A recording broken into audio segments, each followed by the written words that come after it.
As you saw in the previous video, creating labels is pretty quick and easy, but the labels don't always place themselves in the best locations. So let's take a look at how to clean up the drawing by doing some quick editing. We'll start by looking at grips, and I'll zoom in on one of the labels here and click on it and notice that there are two types of grips here. There's a square grip and a diamond-shaped grip. The diamond-shaped grip will slide the label along the object that it's labeling. So even if I move my cursor way up here or way down here, it's as though the label is locked to the line in this case. And if I do something similar with a curve label, we see that it's locked to the curve. So that takes care of the diamond-shaped grip. What about the square grip? Well, this one does a little bit more damage. If I click and drag the square grip, I can actually move the label off of the line, and in many cases, something magical happens. A leader appears. And the reason this happens is because of something called the dragged state. If I take a quick look inside this label style, you'll notice that there's a tab dedicated to the drag state. And this determines what happens when I drag the label off of the object that it's labeling. A leader appears, and we can dictate its arrowhead style and lots of other settings. We can also control what happens with the text. Does it stack differently? Do we change its height? Do we give it a different color? Do we put a mask behind it? There's a lot of different things that we can do with the drag state. It's almost like a style in itself. So it's a very handy tool because often we simply can't allow a label to stay on the line or curve or any other object that it's labeling for lots of different reasons, usually because of a clash with something else in the drawing.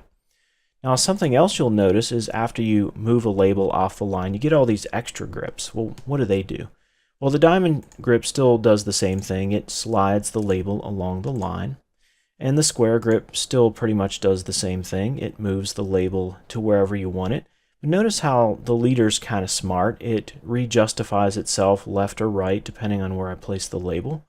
And it makes quick work of moving these labels around and getting them to a place where they're better suited as far as open space in the drawing or whatever the case may be.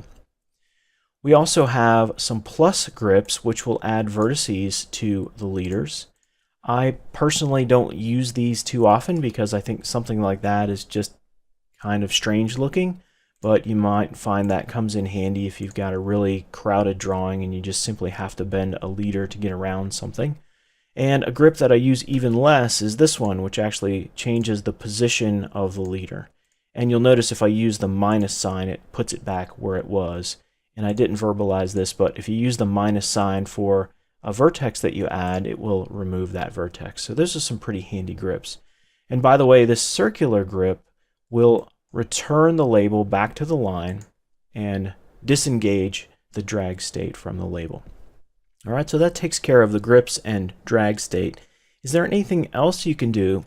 There are a few other things. One thing you'll notice is on a few of these labels, we've got the distance labeled above the bearing, and we may not really want that. So typically we want bearing over top of distance. But what happened here is because of the angle of the line, it actually flipped the label around and made it read right side up. So it happened so quickly that you couldn't even see it, but when you added this label, it actually started out reading from here up, and then Civil 3D flipped it around to make it readable. So that's how the distance ended up being on top of the bearing.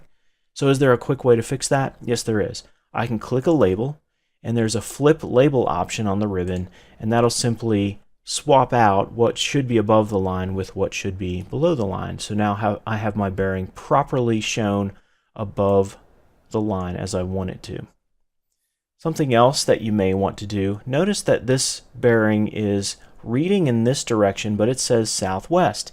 Sometimes certain standards are picky about that. They want the bearing to always go in the direction that the text is reading. So is there a quick solution to that? And the answer again is yes. I can click on a label and you'll see one here called reverse label, and that'll simply swap out southwest for northeast and make it appear as though the bearing is reading in the direction of the text. So those can be very handy indeed. One other thing you can do is you can actually add text to the label. And let's take this label for example. I can click a label and hit the Edit Label Text option and select the text that I want to edit. And I can add anything I want to this label. So I'll go on the top here and say, this is a line label. Click OK. And for that one instance of the label, I've actually made an addition to the text. So as you can see, once you've created some labels, there's a lot you can do to improve their appearance, readability, or even what information they convey.